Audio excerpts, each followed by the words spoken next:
അസ്സലാമലൈക്കും. എൻ്റെ പേര് അബ്ദുൾ റഹ്മാൻ, പൊന്നാശ്ശേരിയാണ് നാട്. ഹജ്ജത്തുൽ വിദായിൽ വെച്ച് നബി സല്ലല്ലാഹു അലൈഹി വസല്ലം തങ്ങൾ തിരുനബിയുടെ മുടി മുറിച്ച് സഹാബാക്കൾക്ക് വീതിച്ചു കൊടുത്തെന്നുള്ളത് ഹദീസ് മുഖേന സ്ഥിരീകരിച്ചതാണോ? ഉണ്ടെങ്കിൽ തിരുനബിയുടെ തലയിൽ നിന്നുള്ള മുടി കോഴിക്കോട് എത്തിച്ചിട്ടുണ്ടെന്ന് പറയുന്നു. ഇത് വിശ്വസനീയമാണോ? ഈ മുടി വെള്ളത്തിൽ മുക്കി വിതരണം ചെയ്യുന്നതിൽ ബർക്കത്തുണ്ടെന്ന് പറയുന്നത് ശരിയാണോ? ഈ ചോദ്യം ഈ ആനുകാലിക സാഹചര്യമായതിനാൽ വളരെ വേദനയോടെയാണ് ചോദിക്കുന്നത്. കാരണം 40,000 കോടി മുടിക്ക് ഒരു പള്ളി പണിയുന്നതിനുള്ള ഹിക്മത്താണോ അതോ നബിയെ സ്നേഹിക്കുന്നതാണോ എന്ന് വേദനയോട് കൂടിയാണ് ചോദിക്കുന്നത്. ഇസ്ലാമിക പ്രബോധകർക്ക് ഒരു പുതിയ വിഷയം കൂടി ഉണ്ട്. നബിന്റെ മുടിയാണ് പുതിയ വിഷയം. റസൂലുള്ളാഹി സ്വല്ലല്ലാഹു അലൈഹി വസല്ലമയുടെ മുടി, പ്രവാചകന്റെ ശരീരം, പ്രവാചകന്റെ ശരീരഭാഗങ്ങൾ. ആ പ്രവാചകൻ സല്ലല്ലാഹു അലൈഹി വസല്ലമ അദ്ദേഹത്തിന്റെ ശരീരത്തെയും ആദർശത്തെയുമെല്ലാം ഏറ്റവും കൂടുതൽ സ്നേഹിക്കുന്നവർ സഹാബിമാരാണ്.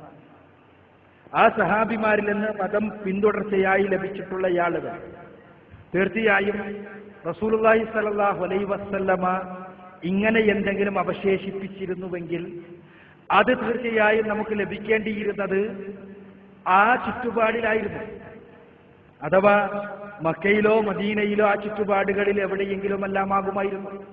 പ്രവാചക ശിഷ്യന്മാരും ആ ശിഷ്യന്മാരുടെ പിന്മുറക്കാരും അതിന്റെ പിന്മുറക്കാരും അതിന്റെ പിന്മുറക്കാരുമെല്ലാം ജീവിച്ച സ്ഥലങ്ങളിൽ.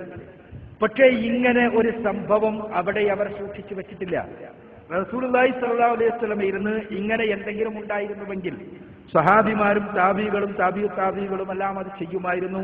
അത് തലമുറകളായി സൂക്ഷിച്ചു വെക്കുകയും ചെയ്യുമായിരുന്നു. അങ്ങനെ ചെയ്തതായി തെളിവുകളൊന്നുമില്ല. ഇപ്പോൾ ഉണ്ട് എന്ന് പറയുന്ന മുടി സനതുള്ള മുടി എന്നാണ് പറയുന്നത്. അഥവാ തലമുറകളായി 20ഓളം തലമുറകളെ രേഖപ്പെടുത്തപ്പെട്ട മുടിയാണ് എന്ന് പറയപ്പെടുന്നു. യഥാർത്ഥത്തിൽ അടിസ്ഥാനരഹിതമാണ് ഈ വാദം. സനദ് എന്ന് പറഞ്ഞാൽ ഞാൻ നേരത്തെ പറഞ്ഞ രൂപത്തിൽ സ്ഥിരീകരിക്കപ്പെട്ടതാണ്. ഹദീസുകളുടെ സനദ് 3 തലമുറകൾ. ആ 3 തലമുറകളിലുമുള്ള ഓരോ തലമുറയിലുമുള്ള ആളുകൾ അവരുടെ സത്യസന്ധത ഉറപ്പാക്കുന്ന ജീവചരിത്രം കൂടി ഉൾക്കൊള്ളുമ്പോഴാണ് സനദ് പൂർണ്ണമാകുന്നത്. പ്രവാചകൻ സല്ലല്ലാഹു അലൈഹി വസല്ലമയിൽ നിന്ന് 20 തലമുറയിൽ ആയിട്ട് മാറി വന്ന ഒരു സാധനമാണെങ്കിൽ ഈ രൂപത്തിൽ ഓരോ തലമുറയിലുമുള്ള ആളുകളുടെ സത്യസന്ധത വെളിവാക്കുന്ന ചരിത്രം കൂടി ഉപലബ്ധമായാൽ മാത്രമേ അതിന് സനദുണ്ട് എന്ന് പറയാൻ സാധിക്കുള്ളൂ. അതല്ലാതെ എനിക്കും ഒരു മുടി വെച്ചിട്ട് പ്രവാചകൻ എന്നൊരു 20 തലമുറന്റെ പേരുണ്ടെങ്കിൽ എനിക്ക് എഴുതിണ്ടാക്കാം, ഇയാളിന്ന് ഇയാൾക്ക് കിട്ടി, ഇയാളിന്ന് ഇയാൾക്ക് കിട്ടി, ഇയാളിന്ന് ഇയാൾക്ക് കിട്ടി, ഇയാൾക്ക് കിട്ടി, അവസാനം എനിക്കും കിട്ടി. അത് എഴുതിണ്ടാക്കാൻ പ്രയാസമില്ല. പക്ഷേ സനദുണ്ട് എന്ന് പറയാൻ കഴിയപ്പെടാണ് ഈ 20 തലമുറയിലും കിട്ടി കിട്ടി കിട്ടി എന്ന് പറയുന്ന ഓരോരുത്തർക്കും കിട്ടിയതായി തെളിവുണ്ടാവുകയും ആ തെളിവ് ഓരോരുത്തരും ഓരോ തലമുറയിലുമുള്ള ആളുകളുടെ സത്യസന്ധത പരീക്ഷിച്ച് പഠിക്കാൻ കഴിയുന്ന കൃത്യമായ ചരിത്രമുണ്ടാവുകയും ചെയ്യുമ്പോൾ മാത്രമാണ് അതിനാണ് സനദ് എന്ന് പറയുക. അതല്ലെങ്കിൽ മറ്റേത് വെറും പരമ്പര എന്ന്, കേവല പരമ്പര എന്നേ പറയുള്ളൂ.